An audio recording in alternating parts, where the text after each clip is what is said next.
کیا یہ لشکر خندق عبور کر سکتا ہے؟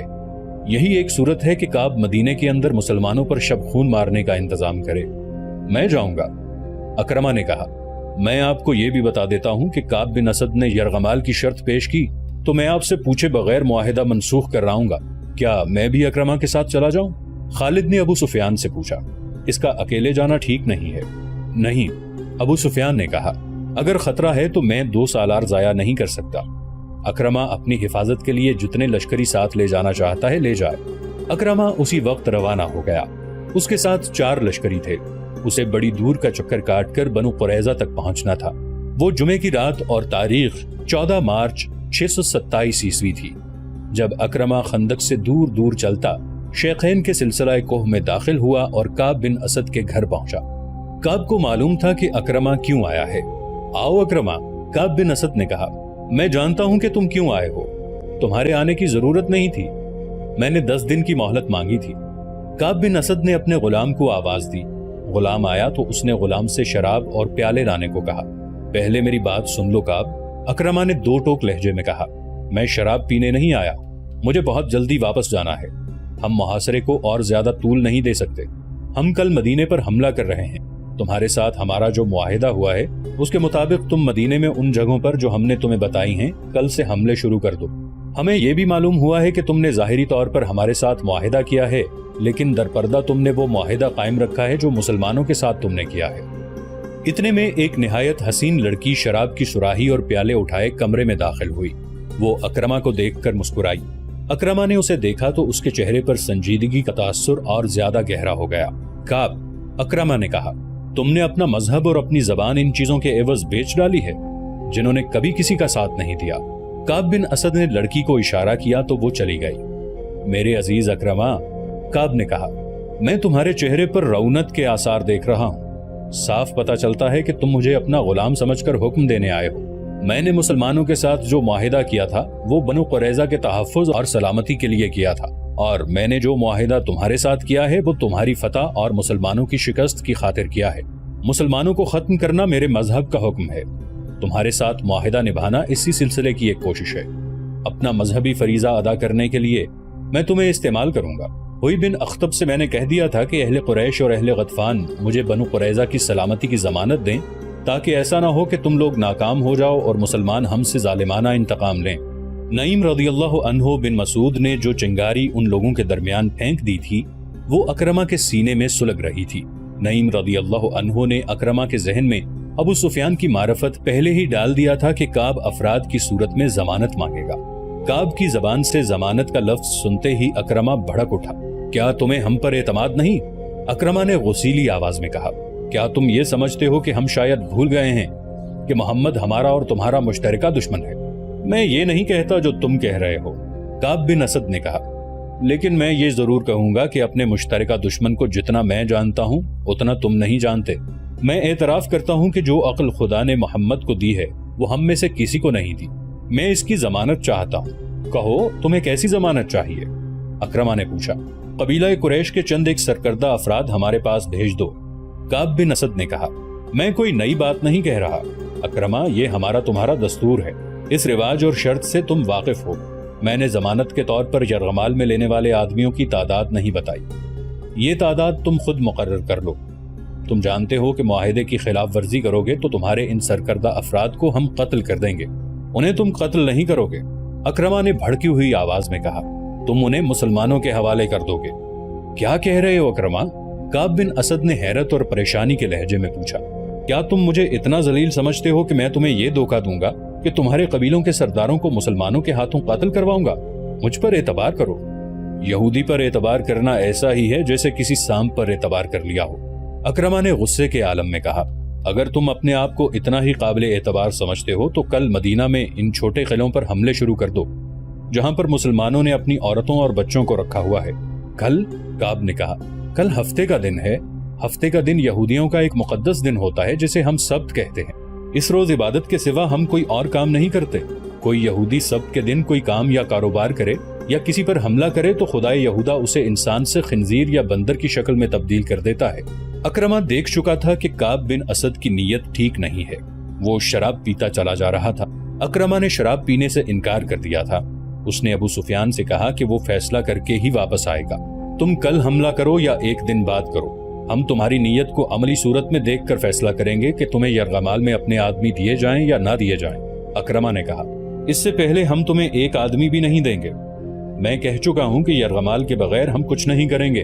کعب بن اسد نے کہا، جو ہی تمہارے آدمی ہمارے پاس پہنچ جائیں گے ہم تمہاری منشا کے مطابق مدینے کے اندر کھلبلی مچا دیں گے، تم دیکھنا کہ ہم محمد کی پیٹھ میں کس طرح چھرا گھونپتے ہیں۔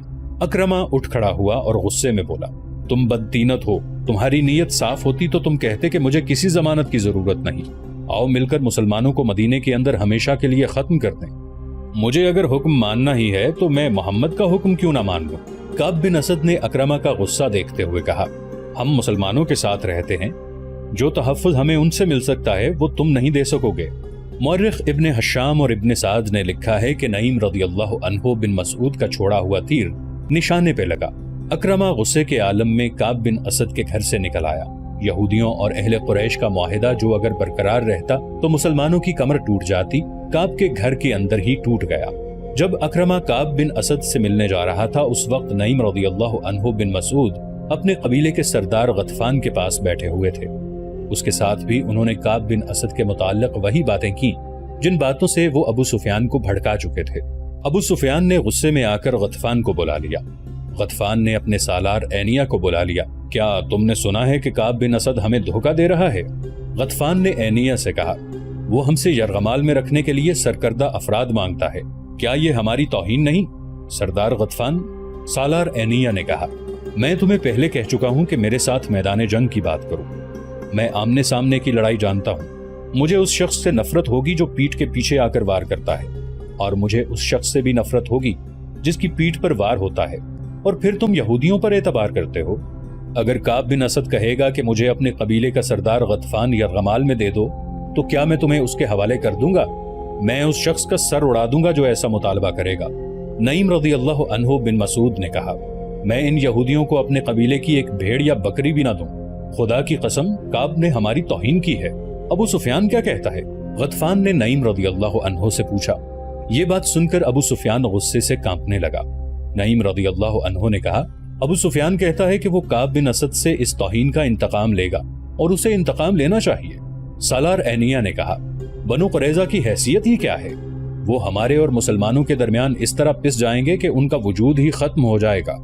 خالد کو آج مدینے کی طرف جاتے ہوئے وہ وقت یاد آ رہا تھا جب اکرمہ بنو قریظہ کی بستی سے واپس آیا تھا۔ خالد دوڑتا ہوا اس تک پہنچا تھا، ادھر سے ابو سفیان گھوڑا دوڑاتا ہوا آ گیا۔ اکرمہ کے چہرے پر غصے اور تھکن کے گہرے آثار تھے۔ کیا خبر لائے ہو؟ ابو سفیان نے اس سے پوچھا۔ خدا کی قسم ابو سفیان، میں نے کعب سے زیادہ بدتینت انسان پہلے کبھی نہیں دیکھا تھا۔ اکرمہ نے گھوڑے سے کود کر اترتے ہوئے جواب دیا، نعیم نے ٹھیک کہا تھا، کیا اس نے ہم سے یرغمال میں رکھنے کے لیے آدمی مانگے ہیں؟ خالد نے پوچھا تھا۔ ہاں خالد، اکرمہ نے کہا تھا، اس نے مجھے شراب پیش کی اور میرے ساتھ اس طرح بولا جیسے ہم اس کے مقروض ہیں۔ اس نے کہا کہ پہلے یرغمال میں اپنے آدمی دو، پھر میں مدینے کے اندر شب خون ماروں گا۔ کیا تم نے اسے کہا نہیں کہ اہل قریش کے سامنے بنو قریظہ کی حیثیت اونٹ کے مقابلے میں ایک چوہے کی سی ہے؟ خالد نے کہا تھا، کیا تم نے اس کا سر اس کے کندھوں سے اتار نہیں دیا؟ میں نے اپنا ہاتھ بڑی مشکل سے روکا تھا۔ اکرمہ نے کہا، اس کے ساتھ ہمارا جو معاہدہ ہوا تھا وہ میں توڑ آیا ہوں۔ تم نے اچھا کیا، ابو سفیان نے دبی دبی آواز میں کہا تھا۔ تم نے اچھا کیا، اور وہ پرے چلا گیا تھا۔ یہ کوئی بہت پرانا واقعہ نہیں تھا، 1.5-2 سال پہلے ہی کی بات تھی۔ آج جب خالد مدینہ کی طرف جا رہا تھا تو یہ جانا پہچانا رستہ اسے اجنبی سا لگ رہا تھا۔ کبھی اسے ایسا محسوس ہونے لگتا جیسے وہ خود اپنے لیے اجنبی ہو گیا ہو۔ اسے ابو سفیان کا افسردہ چہرہ نظر آنے لگا۔ خالد نے محسوس کر لیا تھا کہ ابو سفیان مدینے پر حملے سے منہ موڑ رہا ہے۔ خالد اور اکرمہ وہیں کھڑے رہ گئے تھے۔ کیا سوچ رہے ہو خالد؟ اکرمہ نے پوچھا تھا۔ کیا تم میری تائید نہیں کرو گے کہ میں اس شخص ابو سفیان کی موجودگی کو صرف اس لیے برداشت کر رہا ہوں کہ یہ میرے قبیلے کا سردار ہے؟ خالد نے اکرمہ کو جواب دیا تھا، اہل قریش کو ابو سفیان سے بڑھ کر بزدل سردار اور کوئی نہیں ملے گا۔ تم پوچھتے ہو کہ میں کیا سوچ رہا ہوں؟ میں اور زیادہ انتظار نہیں کر سکتا۔ میں نے خندق کو ایک سرے سے دوسرے سرے تک دیکھا ہے۔ ایک جگہ خندق کم ہے اور زیادہ گہری بھی نہیں ہے، ہم وہاں سے خندق کے پار جا سکتے ہیں۔ اگر تم میرا ساتھ دو تو میں آج ہی ابھی اسی جگہ سے چند سوار خندق کے اس پار لے جانا چاہتا ہوں۔ ابو سفیان کسی غیبی مدد اور سہارے کا انتظار کرنا چاہتا ہے تو کرتا رہے، میں تمہارا ساتھ کیوں نہ دوں گا خالد، اکرمہ نے کہا تھا۔ کیا میں مسلمانوں کے ان کہکہوں کو برداشت کر سکوں گا جو اس وقت بلند ہوں گے جب ہم یہاں سے لڑے بغیر واپس چلے جائیں گے؟ چلو میں تمہارے ساتھ ہوں۔ وہ جگہ زباب کی پہاڑی کے مغرب اور سلا کی پہاڑی کے مشرق میں تھی، جہاں خندق کی چوڑائی اتنی تھی کہ گھوڑا اسے پھلانگ سکتا تھا۔ ضرورت شہ سوار کی تھی، پیادے خندق میں اتر کر اوپر چڑھ سکتے تھے۔ اسی جگہ کے قریب تقریباً سامنے مسلمانوں کی خیمہ گاہ تھی۔ خالد نے اکرمہ کو یہ جگہ دور سے دکھائی۔ پہلے میرے سوار خندق پھلانگیں گے، اکرمہ نے کہا، لیکن ابھی ہم تمام کا تمام سوار دستہ نہیں گزاریں گے، پار جا کر مسلمانوں کو ایک ایک سوار کے مقابلے کے لیے للکاریں گے، وہ اس رواج کی خلاف ورزی نہیں کریں گے۔ میرے ساتھ آؤ خالد، میں اپنے منتخب سوار آگے لاؤں گا، تم ابھی خندق کے پاس نہ جانا، اگر ہم دونوں مارے گئے تو اہل قریش کو سوائے ذلت کے اور کچھ نہ ملے گا۔ ابو سفیان کا دل محاصرے سے اٹھ چکا ہے، وہ لڑنے کے جذبے کو سرد کر چکا ہے۔ وہ مقام جہاں خندق گھوڑے کی لمبی چھلانگ سے پھلانگی جا سکتی تھی، ایسی اوٹ میں تھا جسے گشتی سنتری قریب آ کر ہی دیکھ سکتے تھے۔ اکرمہ نے 7 سوار منتخب کر لیے تھے، ان میں ایک قوی ہیکل بلکہ دیو قامت شخص عمرو بن عبدو بھی تھا، جس کی دھاک اس کی جسامت کی بدولت دور دور تک پھیلی ہوئی تھی۔ اکرمہ ان 7 سواروں کو مقررہ مقام سے کچھ دور تک اس اندازے سے لے گیا جیسے گھوڑوں کو ٹہلائی کے لیے لے جا رہا ہو۔ مسلمانوں کے سنتریوں کو ان پر شک نہ ہوا۔ سب سے پہلے میں خندق پھلانگوں گا، اکرمہ نے چلتے چلتے اپنے 7 سواروں سے کہا۔ کیا یہ ٹھیک نہیں ہوگا کہ سب سے پہلے میرا گھوڑا خندق کو پھلانگے؟ عمرو بن عبدو نے کہا۔ نہیں عمرو، اکرمہ نے کہا، پہلے میں جاؤں گا۔